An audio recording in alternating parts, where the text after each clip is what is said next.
నాతో మాట్లాడుమయ్యా, నన్ను దర్శించుమయ్యా. మన రక్షకుడైన ప్రభువైన యేసుక్రీస్తు పరిశుద్ధ నామములో మీ అందరికీ శుభములు తెలియచేయుచున్నాను. ఈరోజు బలపరిచే వాక్యము కీర్తనల గ్రంథము 23వ అధ్యాయము 2వ వచనము.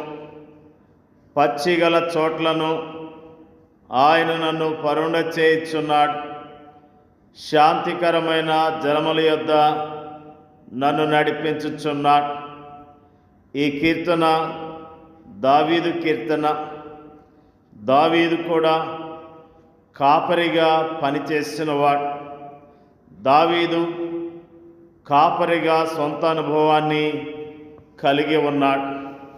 ఈ రోజున ఈ కీర్తనలో ఆత్మీయంగా ఏ విధంగా పోషించబడతాం, ఏ విధముగా దేవుని యొక్క ఆశీర్వాదాలు పొందుకుంటాం అన్న విషయాలను ధ్యానం చేస్తూ ఉన్నాం. క్రైస్తవునికి తన చుట్టూ ఉన్న ప్రపంచము ఒక ఎడారి లాంటిది. తన ఆత్మకు కావలసిన ఆహారము అందులో ఎక్కడా అతనికి దొరకదు. అక్కడ తినేందుకు ఆహారము కానీ, త్రాగేందుకు నీళ్లు కానీ అతనికి దొరకవు. అయితే మన ఆత్మల కాపరి అయిన ప్రభువైన యేసు పచ్చిగల చోట్లకును శాంతికరమైన జలముల యొద్దకును ఆయన గొర్రెలమైన మనల్ని నడిపిస్తాడు. మన ఆత్మల ఆకలిని తీర్చేందుకు ఎంత సమృద్ధి అయిన ఆహారము, మన ఆత్మల దాహాన్ని తీర్చేందుకు ఎంత సమృద్ధి అయిన నీరు. మన కాపరి మనకు కేవలం భోజనం పెట్టేవాడు మాత్రమే కాదు, ఆయన మనలను సమృద్ధితో నింపేవాడు. ఆకలి కొనిన గొర్రె పచ్చిగల చోట్లకు వెళ్ళినప్పుడు మొదట పరుండదు, కానీ అది మొదట కడుపు నిండా మేస్తుంది. ఆ తర్వాత అది తివాచీ లాంటి ఆ మెత్తని పచ్చికపై పరుండి ఆనందముగా సేదతీరుతుంది. అంతేకాదు, మన కాపరి మనలను శాంతికరమైన జలముల యొద్దకు నడిపిస్తాడు కూడా. సెలయేటిలో ప్రవహించే నీరు గలగల శబ్దం చేస్తుంది. అంతేకాక అది వేగముగా ప్రవహిస్తుంటుంది కనుక అందులో కొట్టుకొని పోయే ప్రమాదం ఉంది. అయితే శాంతికరమైన జలముల ఒడ్డున గొర్రెలు ఎలాంటి ప్రమాదాల గురి కాకుండా ప్రశాంతముగా నీరు త్రాగుతాయి. శాంతికరమైన జలములు ప్రశాంతముగా ఉండటం మాత్రమే కాదు, అవి లోతుగా కూడా ఉంటాయి. మన కాపరి మన ఆత్మల దాహాన్ని తీర్చడం మాత్రమే కాక దేవుని గురించిన లోతైన మర్మాలను కూడా మనకు బయలుపరుస్తూ ఉంటాడు. మనము అరణ్యమని ఈ లోకము గుండా ప్రయాణం చేస్తున్న సమయంలో మన కాపరిని వెంబడించేందుకు మనం విఫలము కావచ్చు, లేదా మన ప్రయాణములో మనము అలసిపోవచ్చు, లేదా మన కాపరిపై మన ప్రేమాభిమానాలు తగ్గిపోవచ్చు. అలాంటి పరిస్థితుల్లో మన కాపరి మనల్ని సమకూర్చి మనల్ని ఉత్తేజపరుస్తాడు, మనల్ని ఉజ్జీవింపచేస్తాడు.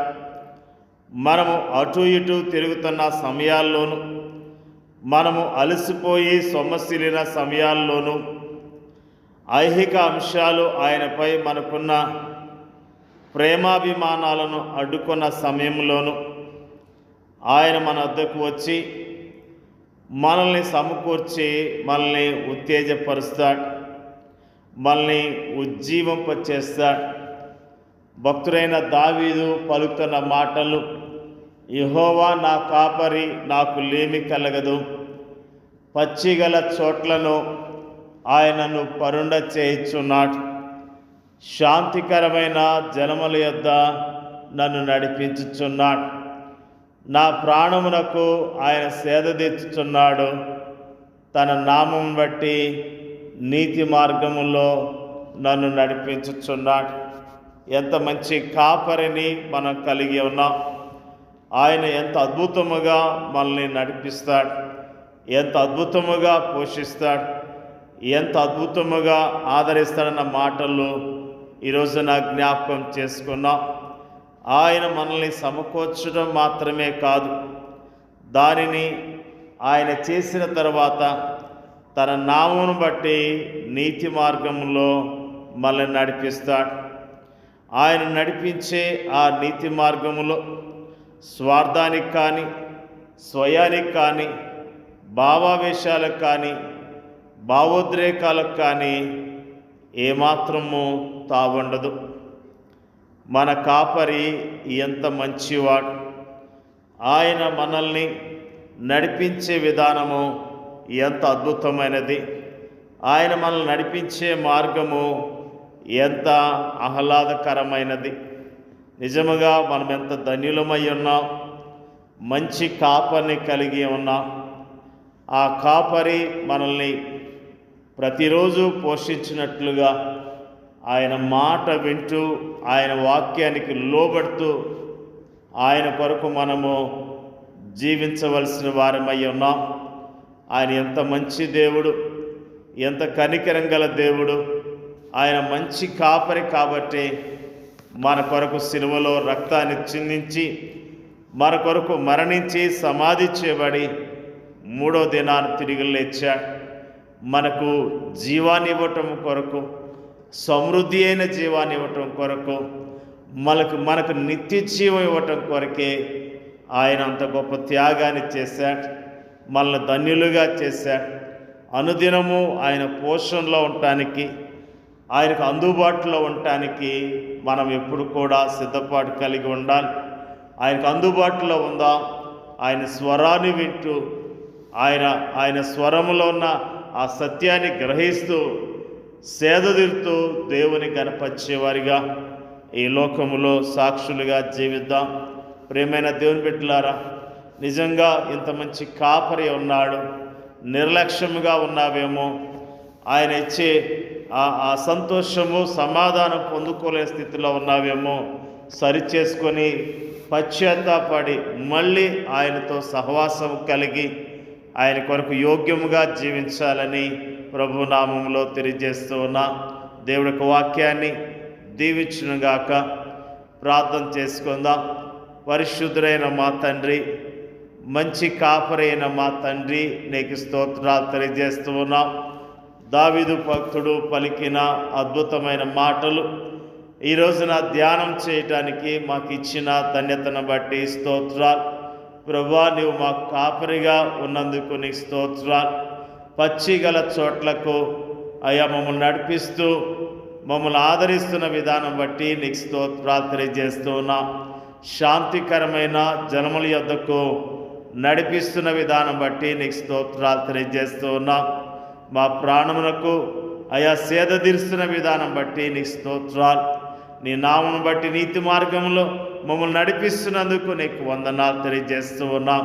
వాక్యం ఇచ్చిన ప్రతి సహోదరిని, సహోదరులను, వారి కుటుంబాలను దీవించి ఆస్వాదించండి అయ్యా. ప్రభువా, నీ యొద్దకు వచ్చి సేద తీర్చుకోవటానికి, నీ నామములో దీవించబడటానికి మీరే సహాయం చేయమని ప్రార్థన చేయుచున్నాం. మరి ముఖ్యంగా ప్రార్థన చేయుచున్నాం, ఎవరికైతే సమృద్ధి అయిన వాక్యం దొరకట్లేదో, సమృద్ధి అయిన మరి శాంతికర జలములు దొరకట్లేదో అయ్యా, వారి యొద్ద కొన్ని సేవకులను పంపించండి అయ్యా. మీరే సమృద్ధి అయిన ఆహారాన్ని వారికి సమకూర్చమని ప్రార్థన చేయుచున్నాం. ప్రభు, నీకు స్తోత్రాలు. మా దేశంలో ఉన్న నీ ప్రజలందరినీ దీవించి ఆస్వాదించండి అయ్యా. ప్రభు, నీ కొరకు జీవించడానికి శక్తిని, బలాన్ని దయచేయమని ప్రార్థన చేయుచున్నాం. మా దేశంలో ఉన్న ప్రజలందరినీ కరుణించండి ప్రభువా. అయ్యా, నీ వద్దకు రావటానికి, నీ నామంలో దీవించబడటానికి మీరే సహాయం చేయమని ప్రార్థన చేయించున్నాం తండ్రి. నీకు స్తోత్రాలు. ఈరోజు నా ప్రభా నీ వాక్యము ద్వారా అయ్యా మమ్మల్ని బలపరిచిన విధానం బట్టి నీ స్తోత్రాలు ప్రభా. నీ కొరకు సాక్ష్యము కలిగి యోగ్యంగా బ్రతకడానికి సహాయం చేయమని యేసుక్రీస్తు నామంలో అడిగి వేడుకొంచున్నాం తండ్రి. ఆమేన్.